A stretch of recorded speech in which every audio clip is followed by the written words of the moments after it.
Guys আমরা এখন Yamaha RX 100-এ Honda CD80 এর কার্বোরেটর লাগিয়েছি। এখন দেখতে হবে স্টার্ট হয় কিনা।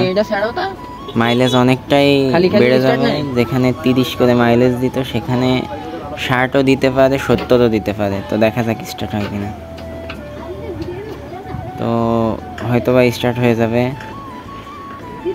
আর হ্যাঁ, স্টার্ট হয়ে গেছে। शाबाश पाइटना शाबाश। Hey guys, welcome to my new vlog. তো প্রায় 8-9 দিন হয়ে গেছে ব্লগ আসেনি। তো আজকে থেকে আবার ব্লগ আসবে, সেগুলো যাবো। এই যে বাইকের জন্য গ্রিপ আনছিলাম, তো এগুলো ইনস্টল করবো।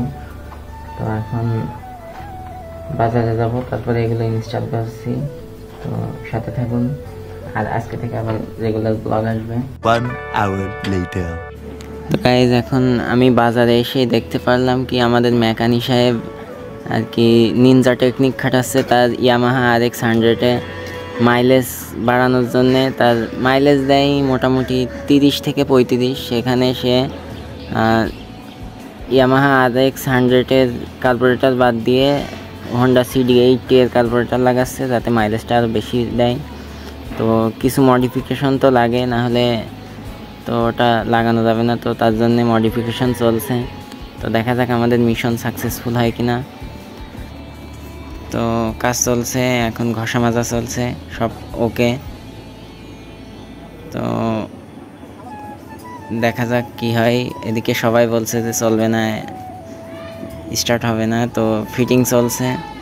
জায়গাটা যেহেতু একটু বড়, তার জন্যে একটু সমস্যা হচ্ছিল। তো মডিফিকেশন করার পরে ওটা ঠিকঠাক বসে গেছে। তো এখন দেখার পালা যে স্টার্ট হয় কিনা। তো এখন পিক আপ কেবল লাগানো হচ্ছে, যেটা দিয়ে অ্যাক্সেলারেটর দেওয়া হয় সেটা। তো দেখা যাক এখন কি হয়। আমাদের তো কনফিডেন্ট অনেক, দেখা যাক। তো আশা করি স্টার্ট হয়ে যাবে, সব কিছুই ঠিকঠাক আছে। এখন শুধু চেক করার পালা। তো RX নিয়ে যাদের মাইলেজের টেনশন আছে, তাদের আর টেনশনের কারণ নেই। আমাদের কাছে সলিউশন হয়ে গেছে, স্টার্ট হয়ে যাবে যতদূর মনে হয়। তো দেখা যাক এখন স্টার্ট হয় কিনা। তো এখন স্টার্ট দেওয়ার পালা। তো তেলের লাইনটা ঠিক করা হচ্ছে। তো ইয়ামাহা RX যে গাড়িটা, এটা অনেক পুরাতন গাড়ি আর অনেক রাজকীয় গাড়ি। অনেকে এখনও ব্যবহার করে, কিন্তু এর মাইলেজ নিয়ে অনেকে সন্তুষ্টি না।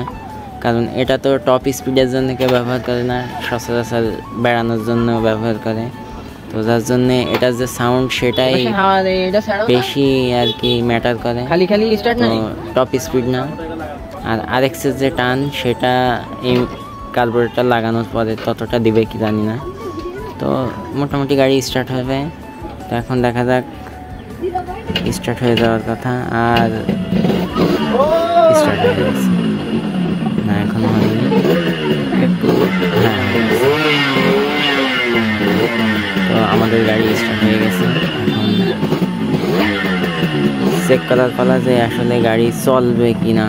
তো ইঞ্জিন স্টার্ট হলেই তো আর গাড়ি চলে না, গাড়ি টানার জন্য একটা শক্তির প্রয়োজন হয়। তো সেটা করার আগে এটা যে এয়ার ফিল্টারের সাথে কানেকশনটা লাগাতে হবে, সেটার কাজ চলছে। সব কিছু কমপ্লিট করে তারপরে টেস্ট ড্রাইভ হবে, টেস্ট রাইড।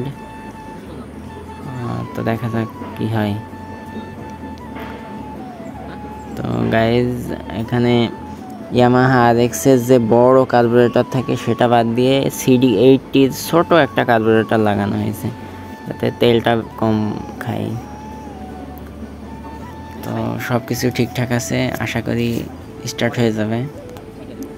আর যে কথা বলছিলাম যে এই গাড়িগুলোর মাইলেজটা ম্যাটার করে খুব। সবারই শখ থাকে যে RX চালানোর, কারণ এটা একটা রাজকীয় গাড়ি বলা যায়।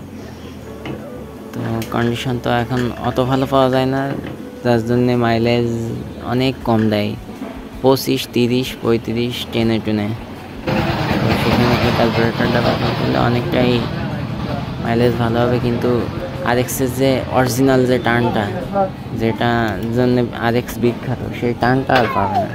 আর অত টার্ন দিয়ে আরএক্সে রিস্ক থেকে যায় একটা, ব্রেকিং তত ভালো না, কিন্তু সচরাচর ক্রুজ করার জন্য খুবই ভালো। ক্যাফে রেসার টাইপের আস্তে আস্তে চালানো যাবে। তো চেক করা হচ্ছে যে আসলে টার্নটা ঠিক আছে কিনা। তো রাইডার আসলে বোঝা যাবে যে আসলে টার্ন কেমন আসছে। এই তো প্রায় চলে এসছে, একটা চক্কর কেটে এসছে।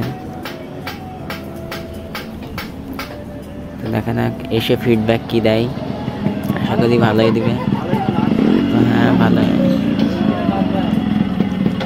अगर तुम्हें वीडियो पसंद आई तो लाइक मारो, और वो जो लाल वाला बटन है उस पे भूकंप लेके आओ या फिर भूचाल, मुझे नहीं पता, बस क्लिक हो जाना चाहिए। अब मैं भी चाह रहा हूँ सब लोगों को मेरी तरफ से हैप्पी न्यू ईयर, बाय। मोहित।